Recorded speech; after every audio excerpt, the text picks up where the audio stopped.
வண்ணங்களே ஆரோக்கியம் டிவி நேயர்களுக்கு அன்பான வணக்கம். நான் உங்கள் வேலு.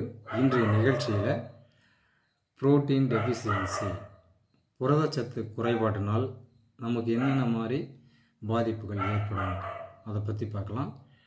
தினசரி நம்ம புரதச்சத்து குறையும் போது நம்ம உடம்பில் பார்த்திங்கன்னா செரிமான கோளாறு ஏற்படும், அஜீரண கோளாறு ஏற்படும். அடுத்தது பார்த்திங்கன்னா கல்லீரல் சார்ந்த நோய்கள் ஏற்படும்.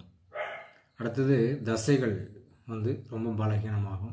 இந்த தசைகள் பலகீனமாகும் போது பெண்களுக்கு இந்த கர்ப்பப்பை சார்ந்த நோய்கள் ஏற்படும். அடுத்தது பார்த்திங்கன்னா தலைமுடி உதிர்தல், நரம்பு சார்ந்த நோய்கள்.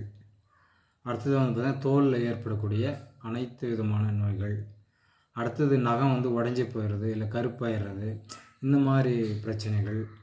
அடுத்தது ஆண்மை சார்ந்த பிரச்சனைகள், உயிரணுக்கள் குறைபாடு, குழந்தை பேரின்மை. பெண்களுக்கு எடுத்துக்கிட்டோம்னா மாதவிடாய் முறையற்று இருக்கிறது, மாதவிடாயில் கோளாறுகள் ஏற்படுறது. அடுத்ததாக பார்த்திங்கன்னா போதுமான ஒரு வீரியமான கருமுட்டை வளர்ச்சி இல்லாமல் இருக்கிறது. இந்த மாதிரி கர்ப்பப்பை சார்ந்த பிரச்சனைகள் எல்லாத்துக்குமே நம்ம உடம்புல புரதச்சத்து குறைபாட்டினால் இத்தனை ஒரு பாதிப்புகளும் நம்ம உடம்புல ஏற்படும். இதை நம்ம எப்படி சரி பண்ணுறது அப்படின்னு பார்த்தீங்கன்னா, நிறைய பேர் பருப்புன்னு சொன்னாலே நிறைய பேர் பயந்துடுறாங்க. ஐயோ பருப்பு சாப்பிட்டா எனக்கு கேஸ்ட்ரிக் ஆயிரும், பருப்பு சாப்பிட்டா எனக்கு ஜீரணம் ஆகுதில்ல, பருப்பு சாப்பிட்டா வயிறு உப்பஸ் ஆயிடுது, பருப்பு சாப்பிட்டா எனக்கு கான்ஸ்டிபேஷன் ப்ராப்ளம் வருது அப்படின்னு சொல்லி இந்த புரோட்டீன் தினசரி ஒரு ஆண் 50 கிலோ எடை இருந்தால் 50 கிராம் அளவுக்கு எடுத்துக்கலாம்.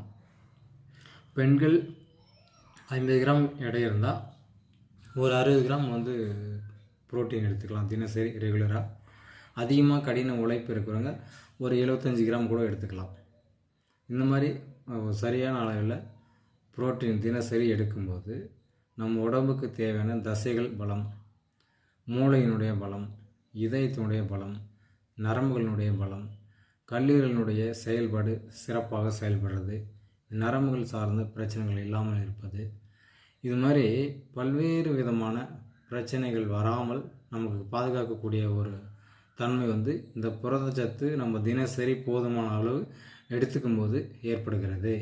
இந்த மாதிரி புரதச்சத்து உள்ள உணவுகள் பருப்பு வகைகள் எல்லாமே எடுத்துக்கலாம். துவரம் பருப்பு இருக்குது, பாசிப்பருப்பு இருக்குது, கடலைப்பருப்பு இருக்குது, இந்த மாதிரி எத்தனையோ விதமான கொண்டக்கடலை இருக்குது, இந்த மாதிரி எத்தனையோ பருப்பு வகைகள் இருக்குது. இந்த மாதிரி தினசரி ஏதேனும் ஒரு பருப்பு ரெகுலராக எடுக்கும்போது, அதாவது உங்களுக்கு கேஸ்ட்ரிக் ஏற்படுது அப்படின்னு சொன்னால் பருப்பு வேக வைக்கும்போது ஒரு ஸ்பூன் சுத்தமான விளக்கெண்ணெய் விட்டு வேக வச்சுட்டிங்கன்னா அந்த கேஸ்ட்ரிக் தன்மை, அந்த பருப்புனால் வரக்கூடிய வாயு உங்களுக்கு முழுசாக இதாயிரும்.